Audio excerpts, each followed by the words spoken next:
E aí, pessoal, tudo bem? Vamos falar sobre uma coisa desconfortável. Esse vídeo vai ser desconfortável. Nem tudo na sua vida é para ser gostoso e delicioso de ser assistido, prazeroso de ser assistido. E se você quer vídeo prazeroso de ser assistido, o TikTok te segura por horas vendo um monte de vídeo imbecil em sequência.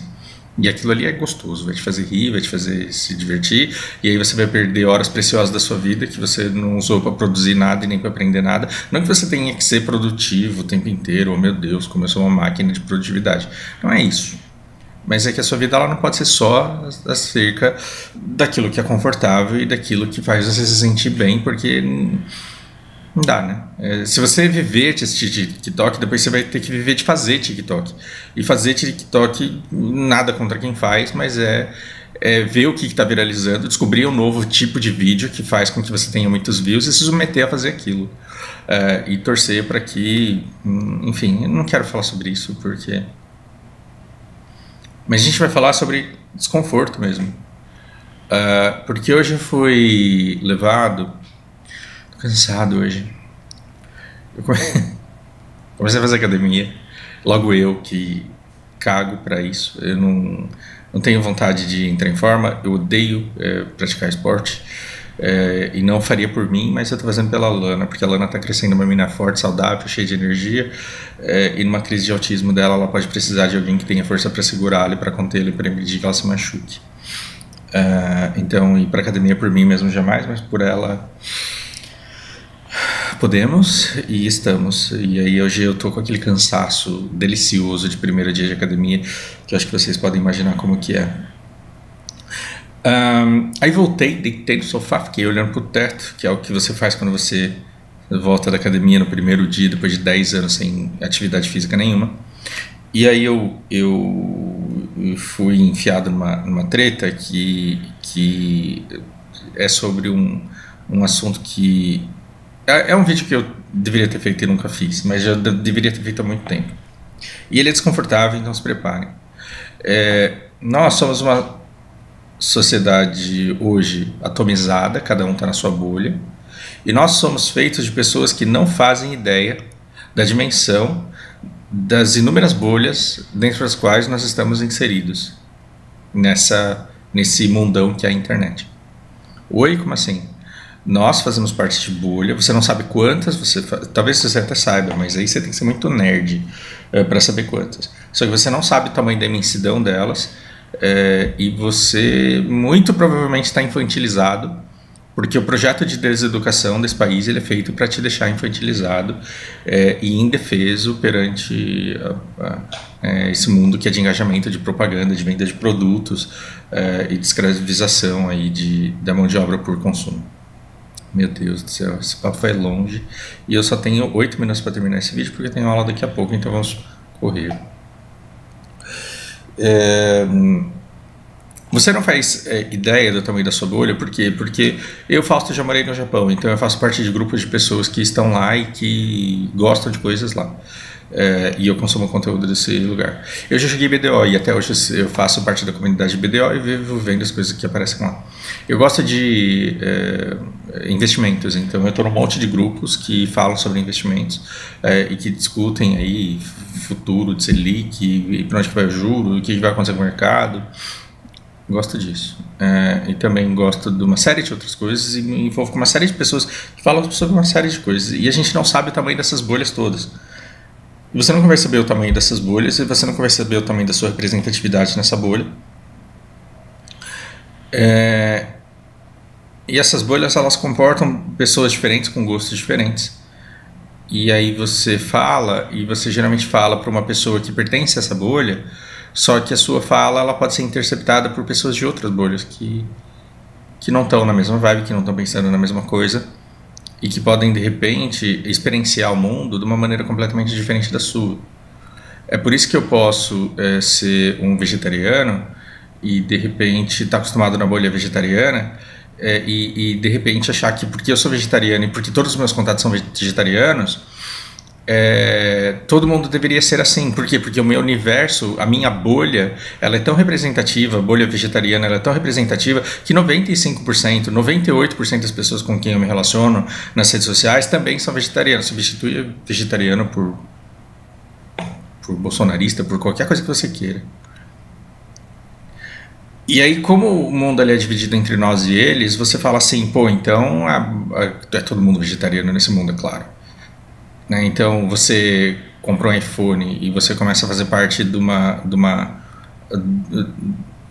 grupo de discussão de iOS, se você ficar nerdando muito naquela bolha ali, sem saber a dimensão dela, daqui a pouco você vai falar, você vai escutar um comentário do tipo, mas esse aplicativo aí só está disponível para iOS, é só para iPhone.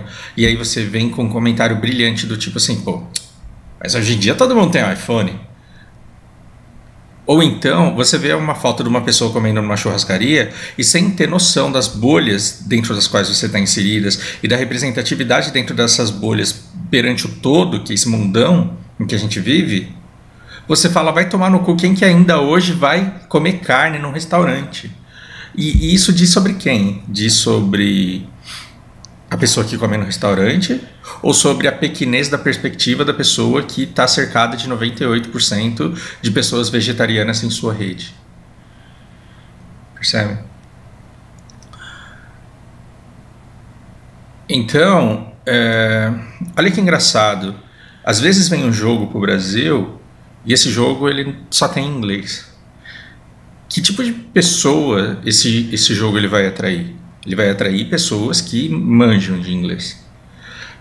E aí, como você entrou numa guild e como você faz parte de um grupo enorme, e como você briga com uma outra guild que também é enorme, e como 90% das pessoas que você conhece jogam um jogo que é todo em inglês, aí vem um outro jogo. E ele vem só em inglês também. E aí você ouve um comentário do tipo assim, porra, mas esse jogo ele só tem inglês. Aí tem duas pessoas erradas. Primeiro, uma pessoa gritando desrespeitosamente, achando que ela tem o direito que o jogo existe em inglês, essa pessoa está errada, e a gente precisa falar sobre ela. E uma outra pessoa com muita falta de empatia dando um outro berro, dizendo assim, porra, mas quem que não fala inglês hoje em dia? Vai tomar no cu. Aí esse vídeo é para defender a tradução em inglês ou é para defender a manutenção, a tradução para o português ou a manutenção do jogo mono-inglês no servidor? Não é para nada. É para você não passar vergonha na internet. E você tem duas formas de passar vergonha na internet. Primeiro, dizendo que vai tomar no cu, quem que não sabe inglês hoje em dia é só escutar, porra. Por quê? Porque a vida inteira... eu não fui para escola, eu aprendi sozinho, só que você faz parte de um grupo pequeno, seleto de pessoas... Seleto eu acho errado. Eu acho errado dizer seleto e privilegiado. Você faz parte de um grupo de veganos ali, você faz parte de um grupo de testemunhas de Jeová ali. Você faz parte de um pequeno grupo que aprendeu inglês jogando, não fala muito bem, mas entende perfeitamente, porque a vida inteira você consumiu conteúdo em inglês. Então escutar as coisas em inglês é extremamente natural para você, e você está em contato com pessoas que também acham a mesma coisa que você, porque afinal de contas elas estão jogando o mesmo jogo que você joga.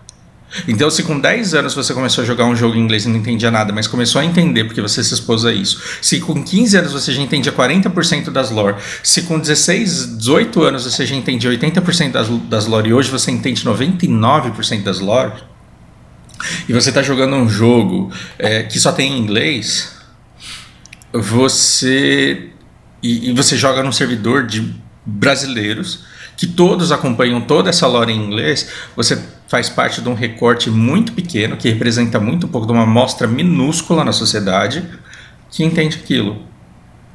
Então, quando você levanta um grito e fala assim, porra, mas todo mundo fala inglês hoje, você está sendo burro. Você está sendo burro, digo, a sua perspectiva ela está sendo bem fechada. Fausto, então você acha que todo mundo que defende a não tradução do jogo é burro? Não, eu acho que a pessoa que não entende o quanto comparativamente qual a quantidade de pessoas que entendem muito bem inglês e as que não entendem. Ela não saber onde ela está no mundo demonstra uma falta de visão muito grande, porque aí é como se ela dissesse assim, não, mas o mundo não precisa de jogo traduzido. Por quê? Porque eu entendo, e eu acho que isso é passar vergonha, porque isso representa uma pequenez de perspectiva muito grande, mas do outro lado também tem jeito de passar vergonha. Qual que é o outro jeito de passar vergonha? Se não tiver em português, eu não jogo, porque eu acho que é uma falta de respeito comigo aqui. Olha, as padarias, elas abrem, elas vendem pão. Aí tem uma padaria aqui que vende o pão de hambúrguer, eles fazem pão de hambúrguer, e aí você vem e vê o pão de hambúrguer, ele é cortado no meio, e ele é cortado no meio por máquina, direitinho, então o corte, ele tá exatamente no meio do pão. E tem uma outra padaria, que também é boa, que vende o pão de hambúrguer, também é um pão de hambúrguer, também é uma massa gostosa, só que eles não cortam o pão no meio, e foda-se você. Você quer fazer o seu hambúrguer, você que corte. E se você não tiver os paranauê de cortar o pão no meio, o seu pão ele vai ficar assim, né? Ele vai ficar com uma banda mais fina que a outra, vai ficar com a parte de baixo muito fina, a parte de cima muito... E aí a gente está numa dinâmica de mercado.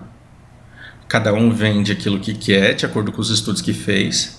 E aí tem uma padaria que fala assim, olha, se eu vendesse pão cortado no meio, eu até venderia mais. Eu sei disso, porque as pessoas elas preferem o cara lá. Só que eu não tenho a máquina que ele tem e eu vendo tão pouco pão de hambúrguer que eu não quero comprar.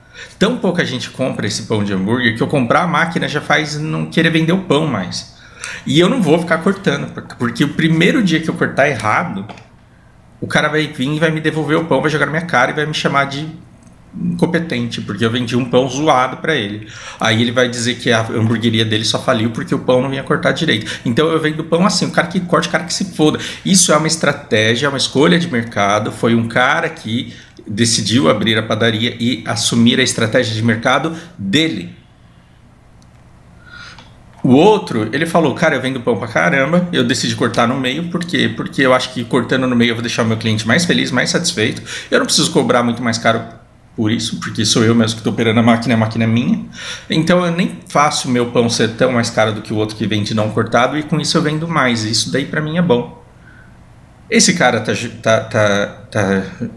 tá cortando pão porque ele gosta de você. Esse cara ele tá cortando pão porque ele te ama. Esse cara tá cortando pão porque é justo que você seja um cara que coma um hambúrguer com um pãozinho cortado exatamente no meio?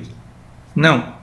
Porque as pessoas, o mundo não gira em torno do seu umbigo. Desculpa, eu falei que esse vídeo não ia ser confortável. Então, o mundo ele não gira em torno da sua satisfação. O mundo caga para você. O mundo quer o seu dinheiro. E para conseguir o seu dinheiro, ele tenta alcançar a sua satisfação. Só que às vezes ele olha para você e fala, não quero te satisfazer, vai se fuder. E aí, você tem como passar vergonha como? Sendo o tipo de pessoa que acha que as pessoas têm que fazer as coisas por você porque você merece. Você não merece porra nenhuma, você paga por aquilo que você consome. E aí quando você vai na outra padaria e o cara não corta, você fala, então tá bom, não compro mais aqui. Mas aí outra padaria também não vende pão cortado. Aí você não quer sujar sua mão com o cabo da faca, você fala assim, escuta, eu te pago pra você cortar o pão pra mim, só que tem que cortar certinho, você topa? Aí você paga por aquela comodidade, por aquele conforto que você quer a mais. Só que comendo um misto quente, tomando um café com leite, tem alguém vendo essa barbaridade acontecendo, e ele vai falar assim, estou vendo aí uma oportunidade de mercado. Tem demanda por pão cortado no meio, então eu vou começar a cortar. Porque aí eu vou pegar esses caras aí que tem preguiça e vou ganhar dinheiro em cima deles. Então, a tradução, ela é fruto de uma demanda.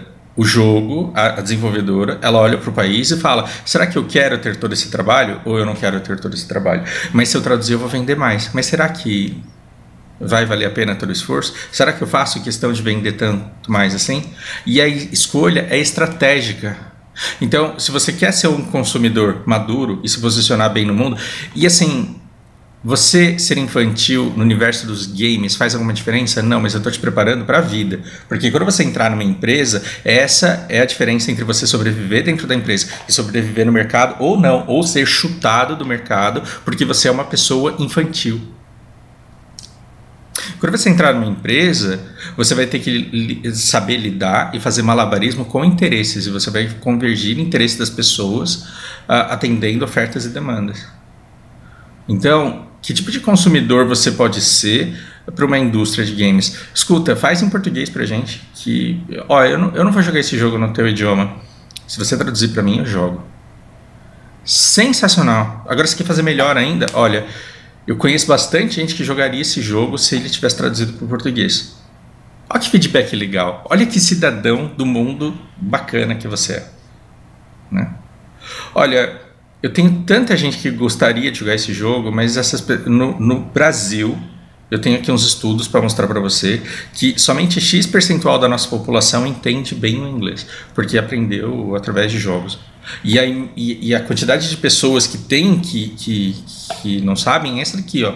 E no meio dessas pessoas que não sabem inglês, X% aqui tem computador gamer e tá buscando um MMO. Olha a diferença. Aí você chega para a empresa e fala assim, olha, temos um feedback aqui. A gente tem um monte de gamer no Brasil que não fala inglês e que estaria disposto a consumir esse jogo e a reconhecer o esforço e simplesmente ter vontade de jogar caso o jogo fosse traduzido. É dessa maneira que você se apresenta. Agora o brasileiro, não, ele faz... E eu não gosto de ficar falando brasileiro como se o brasileiro que não prestasse. Então vamos corrigir a nossa fala. Não é que o brasileiro não presta. A nossa base de player, ela se comporta de maneira extremamente infantil, porque ela fala assim, não tem português, eu não jogo, vai tomar no seu cu. Mas aí quando tem, fala, mas esses tradutores vocês arrumaram onde? Bando de arrombado, tá estragando a lore. Agora imagina você ser um desenvolvedor de gamer, você desenvolve um game em português, o pessoal lá da Malásia quer, aí você exporta para Malásia, aí quando você exporta e fala assim, gente, estou vendendo pão aqui, o pão não é cortado no meio, você quer comprar? Aí um monte de gente vai lá e compra, e aí imediatamente começa a xingar, porra, mas esse pão não está cortado, mas, eu avisei, né? Eu não falei lá que a tradução era em inglês o que tinha? Não, mas a gente quer traduzido. Aí você fala, tá bom, eu contrato um malasiano que saiba português e eu quero que esse cara traduza para disponibilizar para vocês. Aí o que acontece? Começa a chover e-mail lá na PA. Essa rede Fox é uma merda, porque os caras traduzem tudo errado, é tudo burro, tô estragando a lore, vai tomar no cu, troca essa porra. Aí você fica olhando assim pra Malásia e fala, vai se fuder então vou tirar essa tradução. Ou vou tirar esse jogo. Tá vendo como é difícil? É difícil satisfazer gente matura e gente mimada e gente infantil em seu comportamento. É difícil. Então, aquilo que você quer se torna mais difícil de alcançar porque você não está pedindo da maneira que você deveria estar pedindo. E aí, o pior dos cenários é, cara, brasileiros, e eu não quero falar brasileiros, mas aquela player base ali é impossível de agradar porque os caras nunca estão felizes. A gente entrega traduzido, os caras não gostam, entrega sem traduzir, não gosta. Só que quando o cara fala assim, é uma falta de respeito comigo que não fala inglês, que vocês lancem um jogo que não joga, aí é porque a pessoa ela não tem noção das mesmas bolhas nas quais ela está inserida, e aí ela está inserida numa bolha que não comporta, que ela não tem o preparo para participar e ela quer participar na marra. E aí ela está colocando a culpa na existência do outro, o fato dela não ter o preparo para participar daquela bolha que ela quer participar. É como se eu entrasse num grupo de amamentação e ficasse falando, porra, mas vocês estão me machucando, vocês estão me ferindo, eu não tenho peito. Eu não entendo isso, sou eu que estou no lugar errado. Eu estou querendo aprender a amamentar uma criança, mas... Pera... Entende? Então como que você entra numa comunidade que está em inglês e reclama que o negócio não... mas o jogo ele está sendo vendido no Brasil. Sim, mas no Brasil também se vende Ferrari, no Brasil também se vende apartamentos nos jardins, também se vende cobertura na Vila Madalena. No Brasil se vende iPhone, no Brasil se vende... E aí, quando você acha que você tem que viver num universo de igualdade, primeiro, você não tem noção de oferta, demanda, consumo, distribuição de riqueza. E aí você está projetando toda a sua frustração daquilo que você não consegue na existência do outro. Isso é errado. Você tem que canalizar todo o seu ódio, toda a sua raiva, todo o seu ranço, toda a sua amargura no desenvolvimento de alguma coisa que te dê uma vantagem competitiva. Então vocês falam, vocês estão lançando o jogo dos meus sonhos num idioma que eu não entendo, vai tomar no cu de vocês. Vou aprender essa porra. Mas não tem dinheiro para fazer aula, mas vou aprender na raça. Eu vou aprender jogando, eu vou aprender estudando sozinho, vou aprender seguindo os canais dos caras que fazem inglês de graça. Mas eu vou aprender. E aí você vai muito mais longe do que querendo que o mundo se adapte a você sem ter interesses, sem ter recompensa para isso. Interesses financeiros, recompensas financeiras ou alguma outra coisa que leve a isso ou alguma coisa parecida. Bom, esse vídeo demorou muito mais tempo do que deveria. E agora eu vou lá pedir desculpa para a Ruth por hora isso. Espero que seja útil. Espero que seja desconfortável. Das duas, uma. Ou esse conteúdo não vai servir para você porque você está muito acima do nível dele. E aí você vai falar, nossa, cara, que perda de tempo você ficar se estressando falando sobre uma coisa tão óbvia e tão baixa. Aí é ótimo. Ou não, ou vai estar doendo. E se você tá magoado, tá chateado, tá querendo se desinscrever do canal, é porque esse vídeo é bom pra você. Se machuca, se tá doendo, se tá incomodando, é porque tá bom pra você. Quando você vai pra academia, não é assim? Se dói, se dá uma dorzinha, se tá difícil, se tá complicado você conseguir ali, é porque tá servindo pro seu músculo. Então, determinadas coisas que tem por objetivo fazer você crescer, se te machuca, se te dói, se te incomoda, é porque talvez sirva. E se eu puder fazer parte do amadurecimento, do processo de amadurecimento de alguns de vocês, mesmo que vocês me odeiem por isso, é o preço que eu estou disposto a correr. Então, espero que seja útil. Por hora é isso, um grande abraço.